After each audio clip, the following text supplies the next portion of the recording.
কি হয়েছে কি? তুমি এভাবে কান্দাছো কে? কি হয়নি সেটা বলুন সর্দার। আমি যে আমার বাচ্চাটাকে কোথাও খুঁজে পাচ্ছি না। সে সকাল থেকে ওকে খুঁজে চলেছি বাড়ির আশেপাশে, বনে জঙ্গলে, এমনকি আত্মীয় স্বজনের বাড়িতে, কোনো জায়গায় খুঁজতে বাদ রাখিনি। কিন্তু কিন্তু নেই, কোথাও নেই আমার বাচ্চাটা। কোথাও খুঁজে পাওয়া যাচ্ছে না আমার বাচ্চাটাকে। সর্দার, আমি বুঝে গেছি আমার বাচ্চাটা হারিয়ে গেছে সর্দার। আমার তো এখন মনে হচ্ছে যে এই গ্রাম থেকে যেমন করে ছোট ছোট বাচ্চা হারিয়ে যাচ্ছে।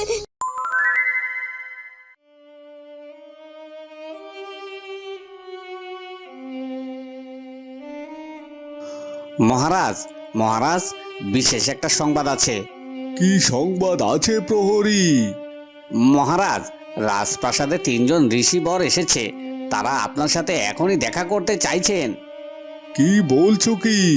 রাজপ্রাসাদে 3জন ঋষিবর এসেছে আর আমার সাথে দেখা করতে চাইছে? কিন্তু কি কি বিষয়ে দেখা করতে চাইছেন সেটা কি তোমাকে জানিয়েছে? না না মহারাজ, সে সব কিছু ওনারা জানাননি। ওনারা বললেন যে ওনারা আপনার সাথে কথা বলে আপনাকে সব কিছু জানাতে চায়।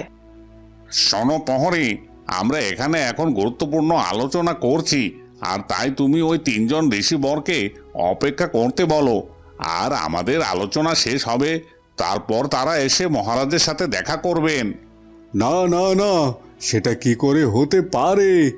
ঋষিবররা যখন এসেছেন তখন আগে ওনাদের সাথে আমি কথা বলবো, তারপর আমাদের আলোচনার বাকি অংশ সম্পূর্ণ করা যাবে। প্রহরী, যাও, তাদেরকে দাঁড় করিয়ে না রেখে এক্ষুনি আমার কাছে নিয়ে আসার ব্যবস্থা করো। যথাজ্ঞা মহারাজ, আমি এক্ষুনি ঋষিবরদেরকে নিয়ে আপনার কাছে আসছি।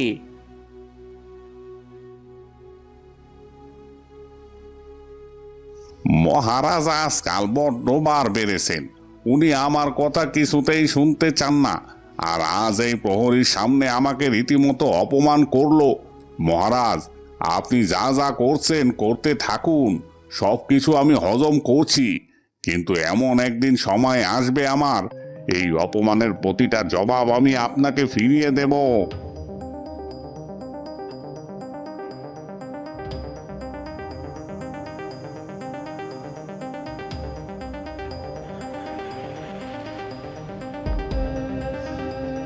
সেই তখন থেকে তো জঙ্গলে জঙ্গলে খুঁজে বেড়াচ্ছি, কিন্তু বাচ্চাটারে তো এখনো খুঁজে পাইলাম না।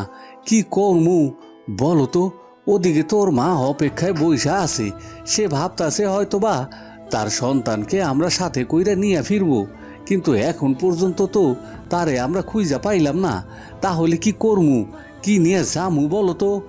ঠিকই কইছো, আমিও তো ঠিক এমন চিন্তাই করতাছি।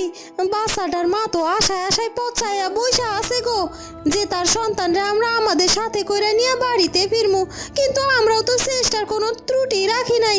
সেই তখন থেকে বাচ্চাটারে খুঁজাই চলেছি, নদী, জঙ্গল, এমনকি পাহাড়, কোনো জায়গায় তো বাচ্চাটারে খুঁজে পাইতাছি না। আচ্ছা, আমারে বলো তো, আমাদের গ্রাম থেকে মাঝে মধ্যে প্রায় প্রায় এমনভাবে বাচ্চা হারায় কোথায় যায় বলো তো? সেইটা যদি জানতাম তাহলে কি আর এদিকে ওদিকে বাচ্চাটারে খুঁজতাম? সে আসল জায়গায় তো যাইয়া খুঁজতাম। আসলে বাচ্চাগুলা কোথায় যাইতাছে আমিও জানি না গো বউ। তবে তবে এই গ্রাম থেকে এমনি মাঝে মধ্যে বাচ্চা হারায়া যায়, এটা তো ভালো লক্ষণ নয় গো। আম করে যেইভাবে হোক এর একটা বিহিত করতে হইব। হয় হয়, তুমি ঠিকই কইছো। আজ ফিরা গিয়া গ্রামের লোকজনের সাথে আমরা সবাই একত্রিত হইয়া এই সমস্যার একটা সমাধান করব। না হইলে গ্রামের বাচ্চারা তো কেউ নিরাপদে বাঁচতে পারবো না গো। সবই তো বুঝলাম, কিন্তু এখন কিভাবে আমরা খালি হাতে ফিরমু কত বউ? আর বাচ্চাটার মারে গিয়া কিবা জবাব দিমু?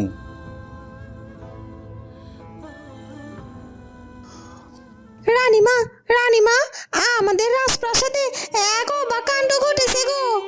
কি বলছো কি দাসী? আমাদের রাজপ্রাসাদে অবাক কাণ্ড ঘটেছে মানে? কি এমন কাণ্ড ঘটেছে যে তুমি আমাকে এভাবে বলছো? রানীমা, আমাদের রাজপ্রাসাদে হঠাৎ করে 3জন ঋষিবর এসেছে। আর এর আগে কোনোদিনও তো আমাদের রাজপ্রাসাদে এমন ঋষিবর আসেনি গো। আর তাছাড়া আমি শুনেছি যে কোনো না কোনো কিছু ঘটলে তবেই নাকি রাজপ্রাসাদে ঋষিবররা আসে। আর ঋষিবররা যেই জায়গায় যায় সেই জায়গায় কোনো না কোনো ঘটনা ঘটে। আর আমাদের রাজপ্রাসাদে এমন কি ঘটনা ঘটেছে যে ঋষিবররা এসেছে, আর এটাই তো আমার বড্ড অবাক লাগছে। আরে দাসী, ঋষিবররা রাজপ্রাসাদে এসেছে, এতে এত অবাক হওয়ার কি আছে বলো? হতে পারে কোনো কারণে এসেছে। ঠিক আছে, তুমি যাও, আমি দেখছি কি করা যায়। ঠিক আছে রানীমা, আমি যাচ্ছি, কিন্তু ব্যাপারখানা আমার মোটেই ভালো লাগছে না।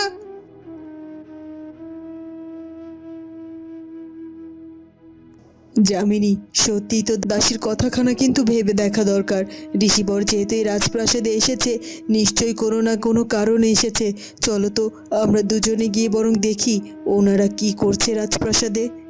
রানীমা, আমার কাছে ব্যাপারটা এতটা জটিল মনে হচ্ছে না। ঋষিবর বিভিন্ন কারণেই আসতে পারে রাজপ্রাসাদে, আর তাতে এত চিন্তিত হওয়ার কিচ্ছু নেই। তবে আপনি যেহেতু বলছেন, তাহলে চলুন আমরা বরং গিয়ে দেখি ওনারা কি কারণে এসেছেন রাজপ্রাসাদে। আসুন ঋষিবর, আসুন। সত্যি আমি অনেক বেশি আনন্দিত হয়েছি আপনারা আমার রাজপ্রাসাদে এসেছেন দেখে। বলুন বলুন, আমি আপনাদের কি সেবা করতে পারি? মহারাজ, আমি আপনার অনুগত এবং আপনায় দেখে সত্যি অনেক মুগ্ধ হয়েছি।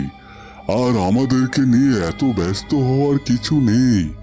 আসলে আপনার এই রাজপ্রাসাদে এসেছি আমি বিশেষ একটি কারণে। বিশেষ কারণে এসেছেন? কি কারণ? কি কারণ বলুন আমাকে। আসলে মহারাজ, আপনার এই রাজ্যের জন্য একটা শুভ বার্তা আছে।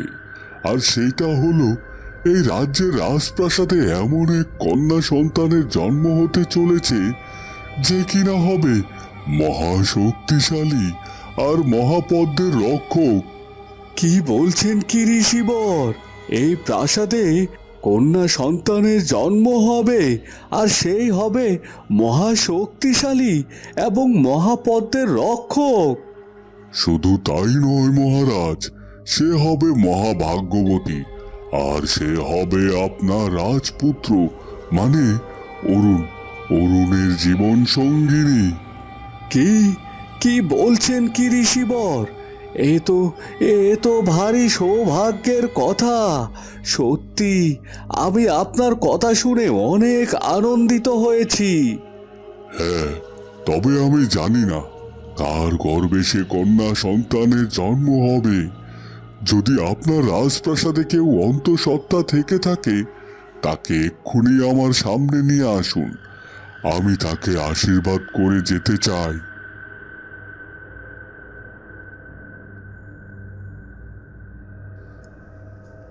এই তো ঋষিবর, যামিনী তো অন্তঃসত্ত্বা। তার মানে যামিনীর গর্ভেই রাজপ্রাসাদের পুত্রবধূ আসতে চলেছে, আর সে হবে মহাপদ্মের রক্ষকও। ও আচ্ছা, তাহলে তো হয়েই গেল। আমাকে আর অপেক্ষা করতে হবে না। এসো যামিনী, আমি তোমাকে আশীর্বাদ করে রেখে যেতে চাই, যেন তোমার সন্তান নির্বিঘ্নে সুস্থভাবে এই প্রাসাদে জন্মগ্রহণ করতে পারে। কি বলছিস কি? রাজপ্রাসাদে এত কিছু ঘটে যাচ্ছে, অথচ এসবের কিছুই আমি জানি না। তবে আর বলছে কি, আপনার বোন তো ওই ঋষিবরের কাছ থেকে আশীর্বাদ নেওয়ার জন্য এগিয়েও গেছে। একবার ভাবুন আপনি, যদি আপনার বোনের গর্ভে ওই কন্যা সন্তানের জন্ম হয়, তবে সে হবে রাজপুত্র অরুণের স্ত্রী। সেই সুবাদে তো এই পুরো রাজত্ব তারই হবে। না, সেটা আমি কিছুতেই হতে দিতে পারি না। আমি বেঁচে থাকতে আমার বোনের সন্তান কিছুতেই এই রাজ্যের মালকিন হতে পারে না। আর তাছাড়া আমি এটা বুঝতে পারছি না যে রাজপ্রাসাদে তো দুজন অন্তঃসত্ত্বা। তাহলে কি করে সবাই একমাত্র যামিনীকেই আশীর্বাদ করতে যাচ্ছে, আর সবাই এটা কি করে ভাবলো যে যামিনীর গর্ভে আসতে চলেছে ওই মহাপদ্মের রক্ষক? কেন আবার বুঝতে পারছেন না? রানীমা তো যামিনীকে চোখে হারায়। আপনার বোন যামিনী তো রানীমাকে বশ করে রেখেছে, আর তাই মহারাজ আর রানীমা যামিনী ছাড়া যেন আর কিছুই চোখে দেখতে পায় হয় না, আপনাকেও নয়। আর তাই তো বলছি, এই সব কিছু যদি সত্যি হয়ে যায় তাহলে কিন্তু আপনার বোনের কপালখানা খুলে যাবে। না না না, সেসব আমি কিছুতে হতে দেব না। এক্ষুনি এক্ষুনি আমাকে রাজ দরবারে গিয়ে হাজির হতে হবে। আর যে করে হোক যামিনীকে ওই ঋষিবরের হাত থেকে আশীর্বাদ করাটা আটকাতেই হবে। আর আশীর্বাদ যদি কেউ পাই, সেটা আমি আর আমার সন্তান পাবো।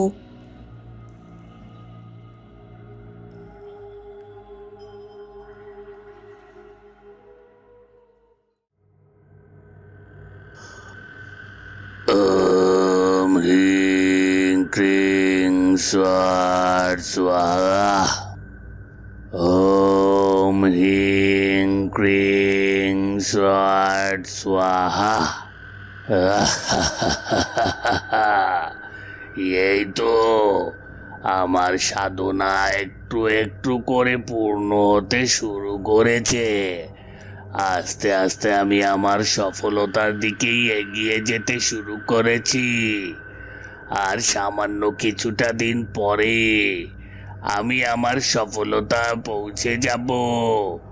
অশুভ শক্তিমান, সর্বশক্তিমান, আমার শক্তিকে কেউ কেড়ে নিতে পারবে না। অশুভ শক্তি আমার হাতের মুঠোয় চলে আসবে। আর আমি আমার অশুভ শক্তি দিয়ে সব কিছু নিজের আয়ত্তে নিয়ে আসব। আমি যা বলবো তাই হবে, আমি যা করব তাই হবে। তাই সবাইকে মানতে হবে। সবাই আমাকে ভয় পাবে। আমার নাম শুনলে সবাই কেঁপে উঠবে। এটাই তো আমার স্বপ্ন। এমনকি অশুভ শক্তির কাছে শুভ শক্তি পর্যন্ত পরাজিত হয়ে যাবে। ওস্তাদ, আপনার বলি প্রস্তুত করা হয়েছে। এক্ষুনি চলুন, আপনার বলি দেওয়ার সময় হয়েছে। বাবা, এত অল্প সময়ের মধ্যে সব কিছু সম্পূর্ণ করে ফেলেছিস। সত্যি আমি তোর উপর অনেক খুশি হয়েছি। কিন্তু কোথায় কোথায় আবার বলি? এখনই আমাকে নিয়ে চল তার কাছে। ওই তো ওইখানে সব কিছু করা আছে, কিন্তু এই বাচ্চাটা একটু বেশি কান্নাকাটি শুরু করেছে। ওকে কিছুতেই সামলাতে পারছি না। চেঁচামেচি তো করবেই, কান্নাকাটিও তো করবে। আর আজ যে ওর জীবন প্রদীপ নিভে যাবে, বাচ্চাটির জীবন প্রদীপ নিভিয়ে আমি আমার অশুভ শক্তির অগ্নিশিখা জ্বালিয়ে তুলব।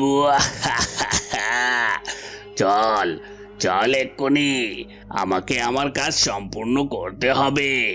আমাকে এক্ষুনি ওই বলি সম্পূর্ণ করতে হবে। আর রক্ত নিয়ে আমাকে যজ্ঞ করতে হবে। এসো মা, আমি তোমাকে এক্ষুনি আশীর্বাদ করে তারপর রাজপ্রাসাদ ত্যাগ করতে চাই। সময় খুব কম আমার কাছে। এগিয়ে এসো, এক্ষুনি আমি তোমাকে আশীর্বাদ করব। তখনই সেখানে কামিনী চলে আসে। দাঁড়ান দাঁড়ান ঋষিবর, আশীর্বাদ বন্ধ করুন। এ কি কামিনী, তুমি হঠাৎ করে ঋষিবরকে আশীর্বাদ বন্ধ করতে বলছো কেন? এর কারণ কি? কেন রানীমা, আপনি কি এর কারণ বুঝতে পারছেন না? আপনি কি করে নিশ্চিত হচ্ছেন যে যামিনীর গর্ভেই ওই পদ্মের রক্ষক রয়েছে আর এই রাজপ্রাসাদের পুত্রবধূ রয়েছে? যামিনী একা শুধুমাত্র অন্তঃসত্ত্বা নয়, অন্তঃসত্ত্বা তো আমিও। আর এমনও তো হতে পারে যে আমার গর্ভেই রয়েছে ওই অমৃতের রক্ষক, মানে এই রাজপ্রাসাদের পুত্রবধূ। হ্যাঁ মহারাজ, আমার স্ত্রী তো ঠিক কথাই বলেছে। যামিনী এবং কামিনী দুজনেই অন্তঃসত্ত্বা। আর তাই আমরা কেউ এখন নিশ্চিতভাবে বলতে পারি না যে কার গর্ভে এই পদ্মের রক্ষক রয়েছে। তাই আশীর্বাদ যদি পেতে হয় তাহলে যামিনী একা কেন পাবে? কামিনী কেন সে আশীর্বাদ পাবে না? হ্যাঁ ঋষিবর, সত্যি ব্যাপারখানা আমি একটিও ভেবে দেখিনি। তবে এখন আপনি সিদ্ধান্ত নিন, কাকে আশীর্বাদ করবেন। যতক্ষণ না এই দুটি সন্তান পৃথিবীতে ভূমিষ্ঠ হচ্ছে ততক্ষণ পর্যন্ত আমি জানতে পারবো না যে আসলে এই পদ্মের রক্ষক কে। তাছাড়া এই দুজনের মধ্যে যার কন্যা সন্তান হবে সেই কন্যা সন্তানই অমৃতের রক্ষক। আর তাই আজ আমি দুজনকে আশীর্বাদ করে রেখে যেতে চাই। তারপর আমি 3 মাস পর আবার ফিরে আসব, আর এই রাজপ্রাসাদে যে কন্যা সন্তান হবে তাকে আবার পুনরায় আশীর্বাদ করে রেখে যাব। আর তখন তো আপনারাও বুঝতে পারবেন যে কার গর্ভে এই পদ্মের রক্ষক জন্ম নিতে চলেছে। এ কথা বলে ঋষিবর আর একটু দেরি না করে কামিনী এবং যামিনী দুজনকে আশীর্বাদ করে। মহারাজ, আমি এখন চলে যাচ্ছি। আমি আগামী 3 মাস পর আবার ফিরে আসব, আর 3 মাস পর রাত্রি দ্বীপ প্রহরে এক মহাতিথিতেই এই কন্যা সন্তানের জন্ম হবে। এ কথা বলে ঋষিবর সেখান থেকে চলে যায়। এরপর কেটে যায় আরও 1 মাস। কামিনী, এতদিন তো তুমি পুত্র সন্তান করে মরিয়া হয়ে উঠেছিলে, এখন হঠাৎ করে এই কন্যা সন্তানের জন্য এমন ব্যাকুল হয়ে গেলে কেন? সবকিছু আপনাকে কি বুঝিয়ে বলতে হবে? আপনার কি এতটুকু বোঝার কোনো ক্ষমতা নেই? পুত্র সন্তান হলে তো রাজপুত্র অরুণের সাথে যুদ্ধ করে তাকে পরাজিত করে তবে তাকে রাজত্ব রাজপ্রাসাদ দখল করতে হবে, আর সেটা সে আদৌ পারবে কিনা সেটা তো নিশ্চিত নয়। কিন্তু যদি আমাদের কন্যা সন্তান হয় তাহলে তো সে হবে রাজপুত্র অরুণের স্ত্রী। সেই সূত্রে তো আমাদের সন্তানই এই রাজ্যের একমাত্র মালকিন হবে, আর তখন তো আমাদের স্বপ্ন পূরণই হবে, তাই না? সবই তো বুঝলাম, কিন্তু আসলে কি আমাদের কন্যা সন্তান হবে? কন্যা সন্তান হতেই হবে, কারণ আমার যদি কন্যা সন্তান না হয় তাহলে ওই যামিনীর ঠিকই কন্যা সন্তান হবে। আর যামিনীর যদি কোনোভাবে কন্যা সন্তান হয়ে যায় তাহলে রাজপুত্র অরুণের সাথে তার বিবাহ হয়ে যাবে, আর এই রাজ্যও দখল করে নেবে। সেটা আমি কি করে হতে দিতে পারি? তাই আমাকে যে করেই হোক কন্যা সন্তানের জন্ম দিতেই হবে। আর তাছাড়া আমাকে এমন এক ব্যবস্থা করতে হবে যেন ওই যামিনীর সন্তান এই পৃথিবীতেই না আসতে পারে। কি বলছো কি তুমি? কিন্তু তুমি কি করে যামিনীর কন্যাকে পৃথিবীতে আসা থেকে আটকাবে বলো তো? তোমার শরীরের অবস্থা দিন দিন খারাপ হয়ে যাচ্ছে, এবার তোমাকে একটু বিশ্রাম নেওয়া উচিত। তুমি ঠিকই বলেছ, আসলে আমি একটু নিজের উপর জোর খাটিয়ে ফেলছি। এখন আমাকে সত্যি বিশ্রাম নিতে হবে, আর তাছাড়া আমার সন্তানকে তো সুস্থভাবে পৃথিবীতে আসতে হবে, তাই না? হ্যাঁ, তুমি ঠিকই বলেছ। আর তাছাড়া ঋষিবর বলে গেল না, আমাদের কন্যা হবে ভাগ্যবতী এবং সে হবে মহাপদ্মের রক্ষক। আর শুধুমাত্র সেটাই নয়, সে হবে রাজপুত্র অরুণের জীবন সঙ্গিনী। তাই তোমাকে অনেক সাবধানে থাকতে হবে। দেখো, আমি জানি না যে আমার কন্যা সন্তান হবে নাকি পুত্র সন্তান হবে, তবে বিধাতা আমাকে কন্যাই দিক বা পুত্রই দিক তাতেই আমি খুশি। তবে শুধুমাত্র আমার একটাই চাওয়া, আর সেটা হলো আমার সুস্থ একটা সন্তান যেন এই পৃথিবীতে জন্ম নেয়। তখনই কামিনী যামিনীর কক্ষে আসে, তার হাতে থাকে 1 গ্লাস দুধ। সেনাপতি মশাই, আপনাকে যামিনীকে নিয়ে এত চিন্তা করতে হবে না। মন্ত্রী মশাই আপনার খোঁজ করছিলেন, তার নাকি কি দরকার আছে আপনার সাথে। জানতো, একটু দেখা করে আসুন, আমি একটু যামিনীর সাথে সময় কাটাতে চাই। এরপর সেনাপতি কোনো কথা না বলে সে কক্ষ থেকে চলে যায়। এ কি যামিনী, এ কি শুনছি আমি? তুই নাকি আজকাল ঠিক মতো খাওয়া দাওয়া করছিস না। দাসী বলল তোকে নাকি সকালের খাবার দিতে এসেছিল, তুই নাকি সেটাও খাসনি। কিন্তু এভাবে চললে কি করে হবে বলতো? আর তাছাড়া তোর ভালো লাগুক আর না লাগুক, খাওয়া দাওয়া তো ঠিক করে খেতে হবে, না হলে তোর শরীর টিকবে না। আর তাছাড়া তোকে তো তোর বাচ্চাটার কথাও চিন্তা করতে হবে, ওকে তো ভালো রাখতে হবে, তাই না? আসলে দিদি, আজকাল শরীরটা না তেমন ভালো যাচ্ছে না, আর কিছু খেতেও ইচ্ছে করছে না। সেটা বললে কি হবে নাকি? দেখ, আমার ইচ্ছে না করলেও তো আমি জোর করে খাই, আর তাই তো এখনো আমি কতটা সুস্থ আছি। তাই তোকেও খেতে হবে। এই নে বোন, তোর জন্য আমি নিজে হাতে 1 গ্লাস দুধ নিয়ে এসেছি। এই দুধটুকু খেয়ে নে, দেখবি তুই শরীরে শক্তি পাবি, তোর ভালো লাগবে। কি বলছো কি দিদি? তুমি নিজ হাতে এত যত্ন করে আমার জন্য দুধ নিয়ে এসেছো, আর আমি খাবো না? এমনিতে তো তোমার শরীরের অবস্থা ভালো না। ঠিক আছে, দাও, এই দুধটুকু আমাকে দাও তো, আমি এক্ষুনি খেয়ে নিচ্ছি। এরপর কামিনী যামিনীর হাতে সেই দুধের গ্লাসটা দেয়। খানা, দুধটা তুই একটু খা, তারপরেই তোর মা হওয়ার স্বাদ চিরকালের মতো ঘুচে যাবে। কারণ আমি দুধের মধ্যে এমন কিছু মিশিয়ে দিয়েছি যেটা খাওয়া মাত্রই তোর গর্ভের সন্তান চিরকালের মতো শেষ হয়ে যাবে। কি হলো কি যামিনী, এখনো দুধের গ্লাসটা ধরে আছিস কেন? খেয়ে নে দুধটা। এরপর যামিনী সেই দুধটুকু পুরোপুরি খেয়ে নেয়। খাওয়ার সাথে সাথেই হঠাৎ করে যামিনীর শরীরটা খারাপ লাগতে শুরু করে। এ কি, এই দুধটা খাওয়ার সাথে সাথে আমার পেটের মধ্যে এত যন্ত্রণা কেন করছে? আহ, আমি কিছুতেই সহ্য করতে পারছি না। আমার এমন কেন হচ্ছে? দিদি, দিদি তুমি আমাকে কি খাওয়ালে? দিদি, দিদি তুমি আমাকে কি খাওয়ালে? আহ! এ কথা বলেই যামিনী অজ্ঞান হয়ে সেখানে পড়ে যায়। বন্ধুরা, তাহলে কি সত্যি সত্যি যামিনীর গর্ভের সন্তান নষ্ট হয়ে যাবে? সেটা জানবো আমরা পদ্মলতা গল্পের পরবর্তী পর্বে। আর আমাদের আজকের গল্পটি ভালো লাগলেই অবশ্যই আমাদের চ্যানেলটিকে সাবস্ক্রাইব করে দিও। দেখা হবে নতুন পর্বে। ধন্যবাদ।